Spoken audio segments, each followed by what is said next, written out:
Hello friends, study with पूजा में आपका स्वागत है। आज हम लोग लेखन शिक्षण की विधियां और लेखन कौशल ये डीएलएड के ऑल सेमेस्टर में आते हैं। ये बहुत इंपॉर्टेंट टॉपिक है। सीटेट के एग्जाम में भी ये क्वेश्चन आते हैं। तो लेखन का अर्थ है लिखना। लेखन का अर्थ है क्या होता है? लिखना होता है।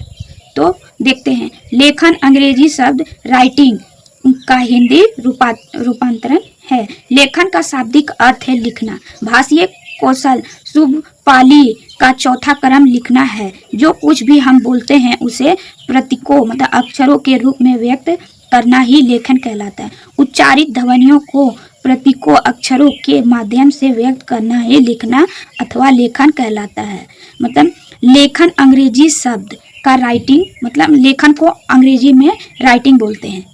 इसके हिंदी का रूपांतरण लेखन है। लेखन का शाब्दिक अर्थ ही होता है लिखना मतलब राइटिंग को ही लेखना या फिर लिखना लेखन या लिखना बोला जाता है। तो ये भाषीय कौशल शुभ पाली का मतलब होता है शुभ पाली का मतलब चार कौशल होते हैं। शुभ पाली चार कौशल होते हैं।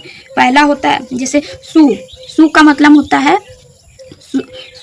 होता है सुनना, और बो का मतलब होता है बोलना, और पो का मतलब होता है पढ़ना, और ली का मतलब होता है लिखना। तो ये हो गया शुभ पाली। ये एक शॉर्ट में याद करने का एक तरीका है। तो शुभ पाली का चौथा क्रम लिखना है।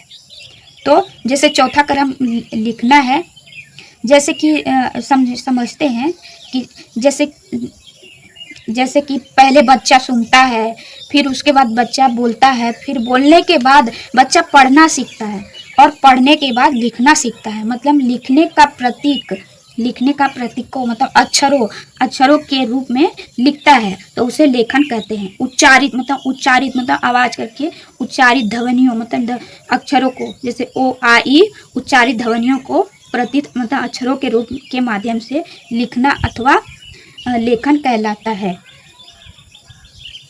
अगर आपको हमारी वीडियो पसंद आए तो चैनल को सब्सक्राइब कीजिए और लाइक भी कीजिए, कमेंट भी कीजिए और शेयर भी कीजिए।